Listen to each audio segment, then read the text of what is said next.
Hey, what's up, everybody? Today I'm going to talk about the top 5 tips to be successful doing retail arbitrage. So, retail arbitrage is my #1 source for products on Amazon. You do see a Goodwill bag, the green one right there. I went on a Goodwill trip the other day. That was my first one in probably 1 or 2 years. But I did find some pretty good stuff, some clothing that I'm going to sell on eBay and stuff like that. But my main source for products is retail arbitrage. So you see some grocery products and some electronics back there.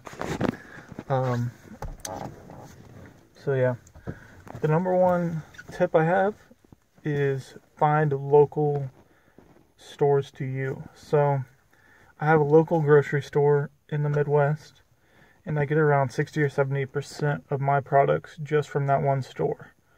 Because they have new sales every single week. So yeah, so some local stores that might be to you: Publix, Meijer, Kroger. I can't really think of any more right now.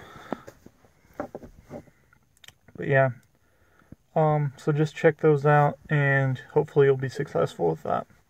So our #2 tip is that you gotta spend money. So in January and February this year, my sales have really gone down because I'm trying to get some of that capital back. I spent a lot of money on Black Friday and Q4 of last year, and I'm just trying to sell those products so I can get more capital in my business. My cash flow wasn't really the greatest, so my sales have suffered because I'm not spending the money on products. So you really got to set a spending goal every single day, every single week, every single month.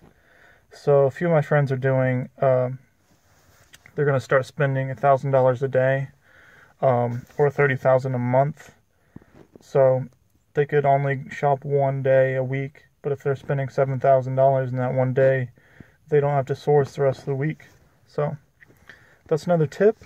I think it's the third one. Third tip: don't run out of shipping supplies. Don't run out of those supplies. I always get my shipping and packing supplies from Walmart, and in Q4 and January of this year, I ran out of boxes, and I ran out of tape, and I ran out of bubble mailers. So I had to drive around, try to find all that stuff. I ended up buying some Menards boxes, and I bought some Lowe's boxes, luckily. And I ended up buying a lot of bubble mailers on Amazon. So now I have a bunch of bubble mailers left over.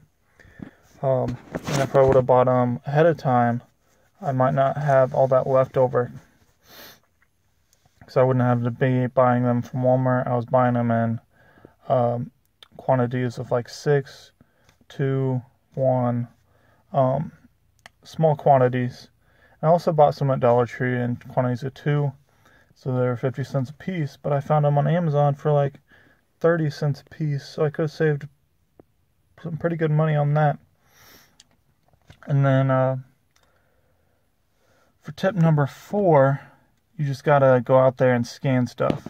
So go out to every clearance aisle you can find. If you recognize a brand, scan it. You gotta know what you can sell. So for instance, I can't sell a lot of different beauty products, so I can't sell L'Oreal or Garnier or some of those type of brands. So you just have to know that.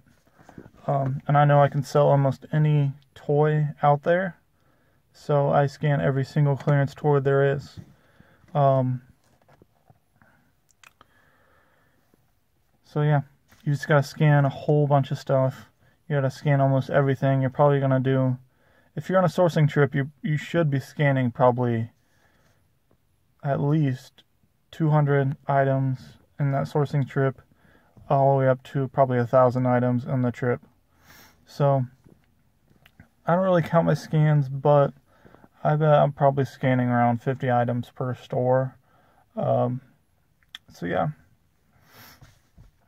you are going to see some similarities between stores, but a lot of stores are going to be different based on the manager and how they order the products. So our last tip, number 5, is about getting approved in brands. So now Amazon kind of changed the rules of how you get approved in certain brands. So you have to get invoices for beauty products. You have to get invoices for grocery products. You have to get invoices for health and personal care products. So it's kind of difficult to do that now. You have to contact wholesalers or distributors to get those invoices. But it's well worth it. So my breakdown for category last year, my number 1 was toys, number 2 was video games, number 3 was what was it? Number 3 was grocery, number 4 was shoes, and number 5 was beauty products. So and that's how I killed it. I killed it at those local stores. They have new sales every single week, so you can get those grocery deals. They also had a clearance. They clearanced out a lot of really good makeup stuff, and I went to almost every store. I was buying it for $5, selling it for $30. So I was buying every single one. I was spending $1,000 per store. It was crazy. So yeah, that's how beauty got up there. I don't really sell a lot of beauty stuff, but that clearance, the clearance sale was crazy. So that's 5 tips for you for retail arbitrage. If you like this video, make sure you like it, and I'll see everyone next time.